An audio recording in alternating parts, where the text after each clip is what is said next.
and many other things. Ano ibig sabihin niyan? Ang Panginoon natin, Jesus came for only one purpose. Ano yan? Pumunta ang Panginoon dito for one purpose. Ano yung purpose ng Panginoon? Sa Luke 19, verse number 10, to seek and to save that which was lost. Ang gusto lang ng Panginoon, hanapin yung mga nawala.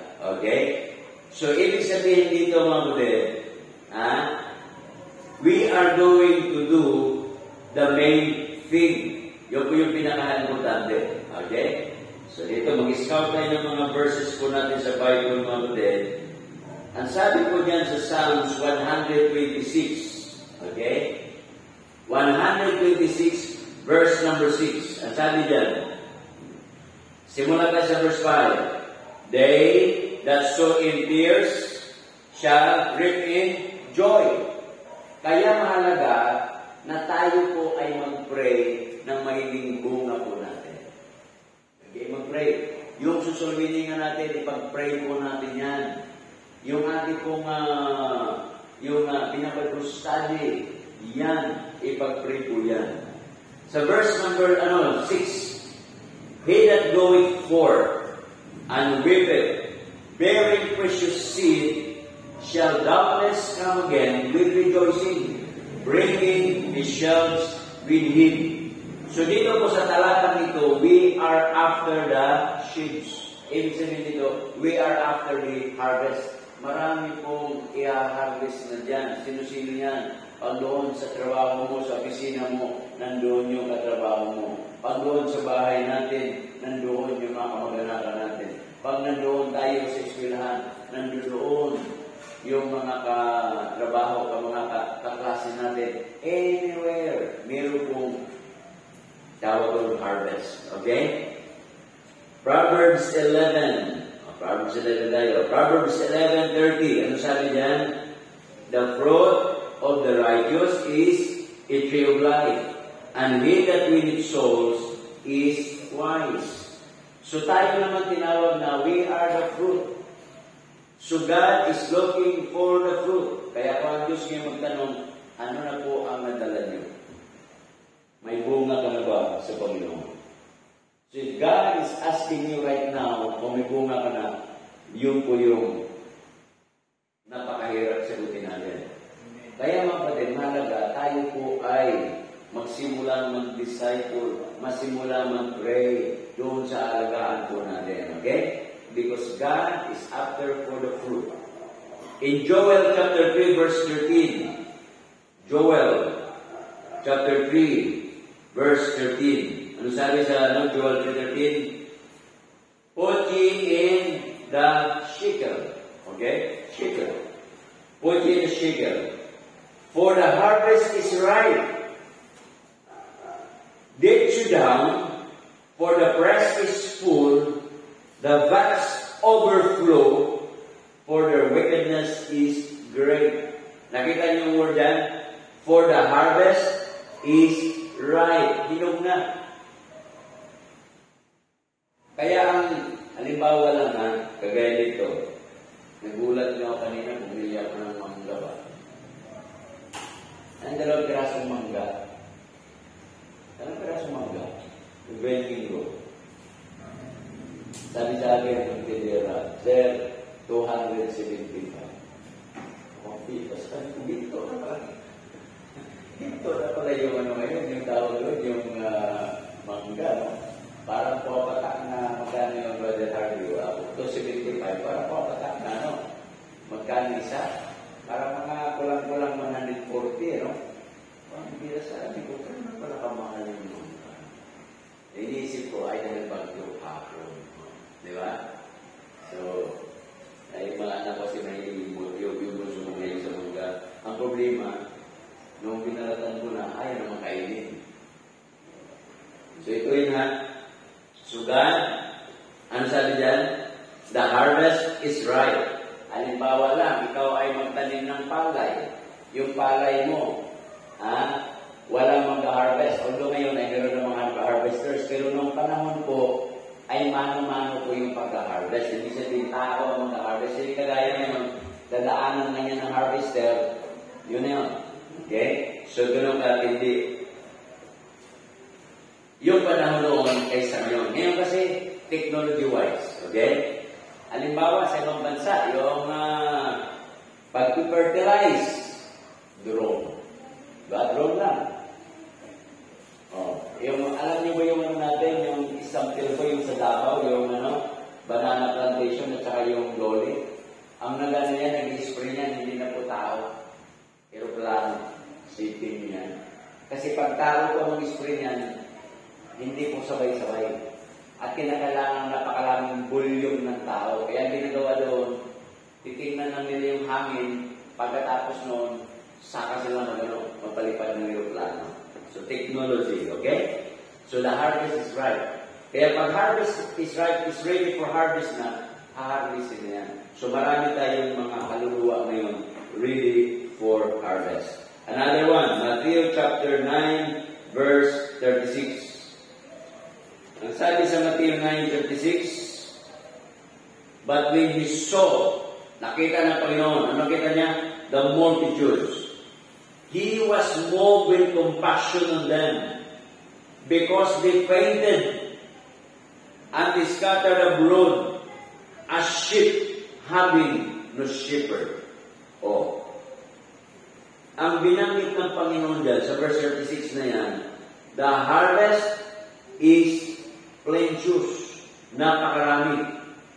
Okay? Kaya Panginoon natin dito, naawa na siya, nahabag na siya. Mga dapat sa buhay natin, di ba? Ito, ang problema natin, naligtas na tayo, tumagal sa Panginoon. We don't care. We don't have compassion. Araw-araw nakikita mo yung mga tao, it seems we don't care. Di ba? Wala na eh. So nawala yung compassion sa atin. Nobody cares. Bahala ka sa buhay mo. Yun yung problema natin. Okay? Pero sa tingin ng Panginoon, He was moved with compassion on them. Mark chapter 4, verse 36. Ano sabi sa Mark chapter 4, verse 36? 26. Mark 4:26. And He said, sabi ng Panginoon, so is the kingdom of God is if a man should cast seed into the ground. So cast seed into the ground. Okay? Ganon po nilarawan ng Diyos yung harvest. Ibig sabihin dito, pag ikaw pala ay may ipinunla, may ikananin, ano kasunod doon? Miro kang manin. So ibig sabihin, pag may nasyaran tayo na tao, okay? Nabagian mo, darating ang araw, mga kapatid, yung salita ng Diyos, lalago yan sa puso niya. Lalago yan. So, ibig sabihin, the moment na tayo po'y mag-invest na salita ng Diyos sa puso ng tao, darating ang araw yung tao na yung gagamitin ng Diyos. Halimbawa lang yung Sunday school teacher nakapagdala doon kay Gail Moody. Dinala lang niya, sinira niya. Yung nadala niya, great evangelist. Nakuha niyo mga kapatid? Yung nagsulmiling sa akin, backslider naman yung nag-iya sa akin eh. Hindi nga umati ng church eh. Nakita niyo ba yun? Yung nag-iya sa akin sa church, yung nag-iya sa akin sa Bible study, sila po yung mga mabilis tumanggap sa Panginoon and never na sila po yung sa church. Nakita niyo? So, ganun lang mga kapatid. Another one. Luke chapter 10 verse number 1. Luke chapter 10 verse number 1. Ano sabi dyan? Luke chapter 10 verse number 1. Ano sabi ko dyan? After these things, the Lord appointed other 70 also, and sent them two and two before His face, into every city and place, whither He Himself would come. So makita po natin dito, ng Panginoon, meron siyang set of 12 disciples. At meron pa siyang tinatawag na 70 other disciples. Okay? Inutusan niya to. 2 by 2. Bakit dalawa-dalawa? Kasi nga po, para yung isa mag-share, yung isa mag-pray. Okay? Pag na-discourage yung isa, ang isa mag-encourage. So, mahalaga yung dalawa. Okay? 2 is better than 1. Therefore he said unto them, The harvest truly is great, but the laborers are few. Pray therefore the Lord of the harvest, that he would send forth laborers into his harvest. Go your ways, behold, I will send you forth as lambs among wolves. Isipin nyo, pinapadala tayo ng Diyos sa mga tao na yan. Okay? Kaya sabi ng Panginoon, go your ways. I send you forth as lambs among wolves. Okay? Ganda. Another one. John chapter 4, verse 35. John chapter 4. Verse 35. Magsimula tayo sa verse 34. Sabi sa verse 34, Jesus said unto them, My meat is to do the will of him that sent me while it is, and to finish his work. Diba? Yun po yun, to do the will of him that sent me and finish his work. Say not ye, there are 4 months. Ang tinutukoy rin ng Panginoon, yung nagano ng Panginoon example. Huwag niyong sabihin na mayroon pang 4 months. Kasi pa magdating ka ng palay, trigo, 4 months yun. Kaso ka ngayon, nasa technology, mayroon ng mga palay ngayon na 2.5 months or 3 months. Namunga na. Dati-dati ang palay, ay ganito katala sa amin. So, pag nag-harvest ka, ganun lang. Tapos, hanggang sa, kita nyo, punta ka sa Korea, yung kanilang palay, tinatanim sa foam. Foam lang. Sipin mo yan. Sa loob ng ganito, kasi hindi naman sila makapagtanim pagka kagaya natin, tayo, mapala tayo. Kasi mahaba yung natin. Walang yelo sa atin eh. Sa kanila pagtanilo, paano sila mamumuhay? Ang dami nilang greenhouse, o pumasok ka doon, layer-layer yan. O, di palay. Ganun lang kataas yung palay nyo, parang 1 foot lang. O, sa loob lang ng building, tinatanim. Hindi hira. Sabi ko, bakit napaka-advance yung mga tao nito? Sa Iceland, sa Greenland, makita nyo, di ba? Iceland, Greenland. Dito sa Pilipinas, ang liit ng mga kamatis natin, yung kamatis nila, pag-bira, lalaki. Parang bayabas. Sakana sila. Sabi ko, bakit kaya nila papala yung mga tao na yun? Wala naman silang puno. Ano sila mapagtanim doon ng mangga sa ilo? But they are blessed. Diba? Tayo, marami tayong mga bundok dyan. Ginagawang golf course, ginagawang tao doon, subdivision, ayan, pakatuloy lagi. Pang-bihira yan. Okay? Kaya sabi ng Panginoon dyan, verse number 36. Tama ba? 35. See not ye, there are yet 4 months, and then cometh the harvest. Behold, I say unto you, lift up your eyes, and look on the fields, for they are white already to harvest. Yun. Tingnan lang natin. We need to look at the other people. Huwag mo na tingnan yung mga Kristiyanong ligtas na yan. Tingnan natin yung mga hindi pa nakakilala sa Diyos. Look at them. Yung merong care, merong compassion. Kasi pag tingnan mo lang, tingnan mo na merong compassion. Okay? Kaya tingnan mo siya kagaya ng pagtingin ng Panginoon.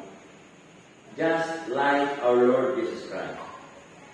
So, again, our lesson tonight is all about soul winning is so simple. Bakit siya simple? Number 1. Prospects are plentiful. Napakarami po. Hindi po maubusan ka ng prospect. Huwag mong sabihin na wala akong kaibigan. Kahit yung tao na napakamahiyain, maraming kaibigan yan. May kaibigan yan. Yung kaangan na halos dito sa salita, ang daming kaibigan sa social media. Libo-libo. Kita mo yan? Oh. At ayaw sa pag-aaral, yung mga taong masyadong tahimik, yung mga sinasabi doon sa personality development, yung mga sanguine, yung mga melancholic yan, yung halos hindi mo sa salita, at least mayroon 100 kaibigan yan. At least, bakit? Nag-enroll yan ng grade 1, nag-enroll yan ng grade 2, nakatapos siya ng kolehiyo. Di sabihin, wala siyang kaibigan doon. Meron. Okay? So plentiful, mga kapatid. So prospects are plentiful. The harvest is plenteous. People everywhere would like to be saved. We must find them. Ibig sabihin dito, maaari yung hinahanap natin, yun na pala yung nasa inner circle natin. Mga kamag-anakan natin, mga relatives natin, those are people. Diba? Kaya huwag yung sabihin, Pastor, wala na akong prospect. Meron, ang daming prospect. Daming prospect. Oh. Kahapon lang, hindi kami napagsulitin, marakasan lang eh. Pangalawa, so winning is so simple. Not only that prospects are plentiful, pangalawa, many of these, yung mga prospect natin, many of these prospects, pangalawa, are already ready. Ibig sabihin, hinom na. Kinakailangan na lang somebody would share to them. Okay? Tingnan natin yung nangyari sa Philippian jailer. Acts chapter 16. Magsimula tayo sa verse number 25. Acts 16:25. And at midnight, Paul and Silas prayed and sang praises unto God, and the prisoners heard them. Ibig sabihin, si Pablo at si Silas, wala po sila sa labas, hindi po sila nag-door to door, hindi po sila nandoon sa loob ng bahay, nasa loob po sila ng kulungan, mga kapatid. They are right there inside the prison. Kahit nandoon sila sa kulungan, pag halimbawa lang, tayong nakulong, iiyak tayo. Di ba? Iiyak ka. Galit ka. Pero, itong dalawa nito, si Paul and Silas, nung sila po ay kinulong, hindi dahil sila ay drug addict, hindi dahil sila ay magnanakaw, dahil hindi dahil sila ay mayroong aggression against the government, or rebellion against the government, kinulong sila because they preach the word of God. Okay? Yun po yung realidad. Ngayon, doon sa kulungan, they are happy. They are singing, di ba? They are praying. Sa gitna ng kanilang pag-pray, ito ang nangyari, verse 26. And suddenly, there was a great earthquake, so that the foundations of the prisons were shaken. Parang kahapon, di ba? Mayroong lindol kahapon. Somewhere in prison.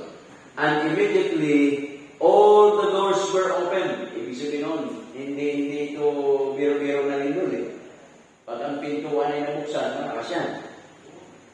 And everyone's bands were lost. Kasi ang ano noon, di ba ngayon, meron tayong, ang tawag yan, pusas, di ba? Ang pusas ng araw, kahoy. Tanakluban nila yan. So, nakagaling ka. Isipin mo, wala pa namang padlock ng araw. So, meron silang mga lock ng araw, kung paano nila ginawa yung lock ng araw, kasi gano'n.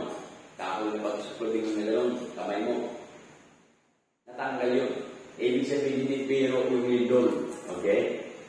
So, ano nangyari din, mga kapatid? Verse 27. And the keeper of the prison awaiting out of his sleep. So, yung warden, tulog-tulog lang. Yung guardian ng kulungan, tulog-tulog, nagising.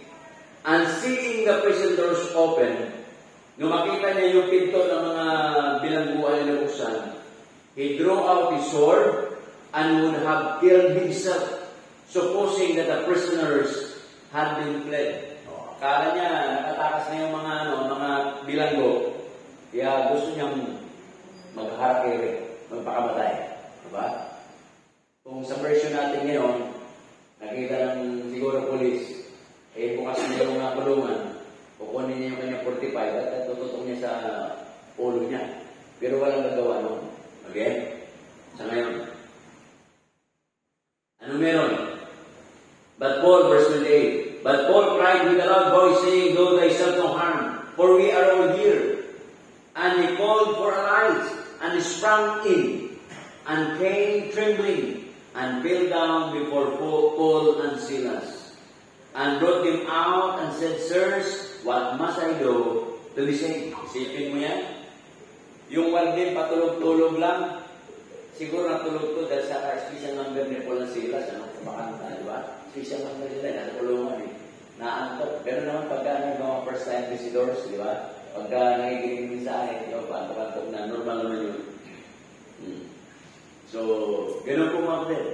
But, kahit patulog-tulog siya, nakikinig siya sa ginagawa nila ni Pablo.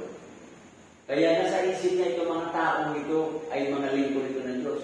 Kaya yung ginawa niya na tanong, sirs, isipin mo, yung bilanggo, tinawag niya, sirs, what must I do to be saved? Yun. Ano sabi na ni Pablo, verse 31? And he said, believe on the name Jesus Christ, the Lord Jesus Christ, and thou shalt be saved, and thy house. And they spake unto him the word of the Lord, and to all that were in his house. So, ibig sabihin nito, mula kulungan, dinala ni Pablo doon sa kanyang bahay, at doon sa bahay niya, isipin mo, nilabas yung bilanggo, di ba? Wala man lang written permission from the superior. Nilabas niya nung gabi niyo, ito. Nung gabi niyo. Tapos yan, verse 32, and they spake unto him the word of the Lord, and to all that were in his house. So, dinala niya sa bahay niya eh. And he took them the same hour of the night, and washed their stripes, yung mga sugat nila, hinugasan nila, and was baptized, he and all his straightway. Isipin nyo, hindi lang siya, kundi yung buong sambayan niya, nakinig ng salita ng Diyos, na bautismuhan. Ibig sabihin dito mga kapatid, many of our prospects are already ready. So naghihintay lang sila para sa atin. Last, why soul winning is so simple? So soul winning is so simple because it doesn't take a professional. It doesn't take a professional. Hindi kailangan professional ka in order to win soul. Okay? Ganon kasimple yan. Kaya sabi dyan, hindi sinabi ng Psalms 126 verse number 5. Talikan natin ha. Psalms 126 verse number 5. They that sow in tears shall reap in joy. Hindi sinabi dyan, they that sow. Hindi sinabi, they who have a degree. Hindi sinabi dyan, they who have studied about soul winning. Hindi sinabi dyan na kinakailangan graduate ka ng high school or college to do soul winning. No. Ang sinabi diyan, they that sow in tears shall reap in joy. Kaya mahalaga mga kapatid, we need to pray. Okay? Ipanalangin natin sila. In order for the Lord to open their hearts and minds. Kaya it doesn't take a professional, anybody can do soul winning. Yung bata, pwede mag-soul winning yan. Yung matanda, pwede mag-soul winning yan. Yung mga nasa elementary, pwede mag-soul winning yan. Yung mga high schoolers, pwede mag-soul winning yan. Everybody can do soul winning. Bakit? Napakagalit naman. Sabihin mo lang naman tanggapin ang Panginoon. Okay? Yung po yan naman. So, review natin ha. Soul winning is so simple. Because number 1, prospects are plentiful. So many prospects around us. Pangalawa, soul winning is so simple because many of these prospects are already ready. So handa na po sila. Madala maakay salita ng Panginoon. Soul winning is so simple because it doesn't take a professional. Hindi kinakailangan professional tayo. Ang kailangan lang, meron tayong care, meron tayong compassion, kagaya ng tingin ng Diyos sa mga tao ng kanyang kapanahunan. I-love it on them with compassion. Tumayo po tayo gawin mula natin. Heavenly Father, we thank you so much sa salita po ninyo. Sa mga palalaw, Diyos, maraming salamat po.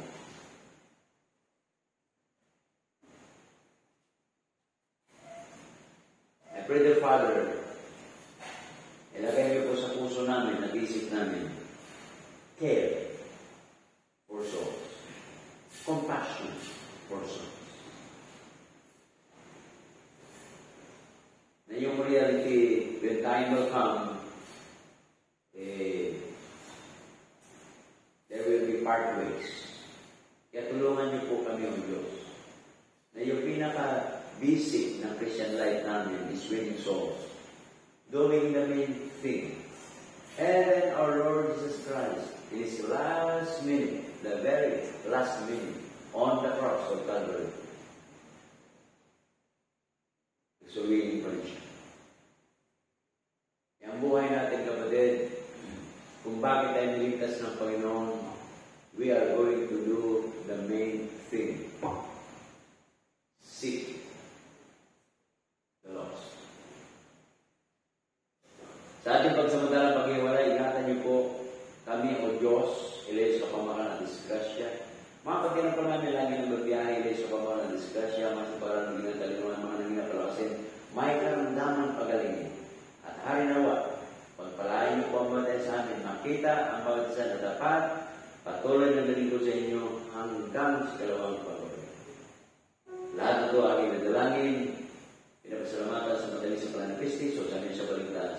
Amen. If God has something for you tonight, then God is reminding you, you can come. Tell God to put care and compassion on you, because so many things are important. Sige po mga